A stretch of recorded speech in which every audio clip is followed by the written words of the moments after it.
আমি ধরেন গাছে নাই, তারপর দুই সাইডে যেগুলি আছে হয়তো ওগুলো হয়তো পড়ে যাচ্ছে, পড়ে যাবে এরকম অবস্থা হয়ে গেছে। 4 ভাগের 1 ভাগ মুকুল আসছে, আর ওই যে 1 ভাগ আসছে ওই 1 ভাগ আবার এই পোকাতে খাই লিছে।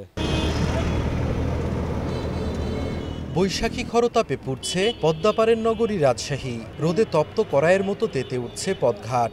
তাপমাত্রার পারদ 42 ডিগ্রি সেলসিয়াস ছুঁই ছুঁই করছে।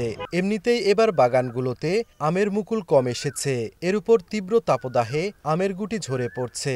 এতে কাঙ্ক্ষিত ফলন নিয়ে দুশ্চিন্তায় বাগান মালিকরা। গরমের কারণে, রৌদ্রের কারণে আমের গুটি ঝরে যাচ্ছে এবং আমের ক্ষতি হচ্ছে। আমি ধরেন গাছে নাই, তারপর দুই সাইডে যেগুলি আছে হয়তো ওগুলো হয়তো পড়ে যাচ্ছে, পড়ে যাবে এরকম অবস্থা হয়ে গেছে। 4 ভাগের 1 ভাগ মুকুল আসছে, আর ওই যে 1 ভাগ আসছে ওই 1 ভাগ আবার এই পোকাতে খাই লিছে। একই অবস্থা লিচুর বাগানগুলোতেও। খরার কারণে ঝরে পড়ছে গুটি।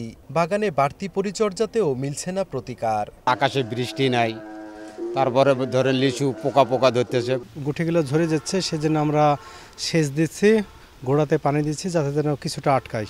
এ অবস্থায় আম ও লিচুর গুটি ঝরে পড়া রোধে বাগানে সকাল ও বিকেল নিয়মিত সেচ দেওয়ার পরামর্শ ফল গবেষকের। খরার জন্য আমাদের গাছে মাটিতে রসের ব্যবস্থা করা, সেখানে পানি সেচের মাধ্যমে।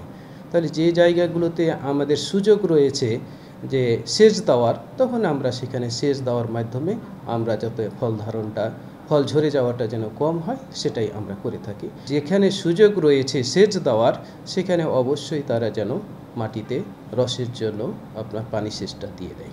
জেলায় 19,602 হেক্টর জমির বাগানে 2,60,000 মেট্রিক টন আম ও 530 হেক্টর বাগানে 3,886 মেট্রিক টন লিচু উৎপাদনের লক্ষ্যমাত্রা নির্ধারণ করেছে কৃষি বিভাগ। বৈরী আবহাওয়ার পরও লিচু উৎপাদনের যে লক্ষ্যমাত্রা ধরা হয়েছে তা পূরণ হবে, কিন্তু খরার কারণে বহু গুটি ঝরে পড়ায় আম উৎপাদনের যে লক্ষ্যমাত্রা ধরা হয়েছে তা পূরণ না হয় দাম এবার কিছুটা চড়া থাকতে পারে বলে ধারণা সংশ্লিষ্টদের। সাইফুর রহমান রকি, সময় সংবাদ, রাজশাহী।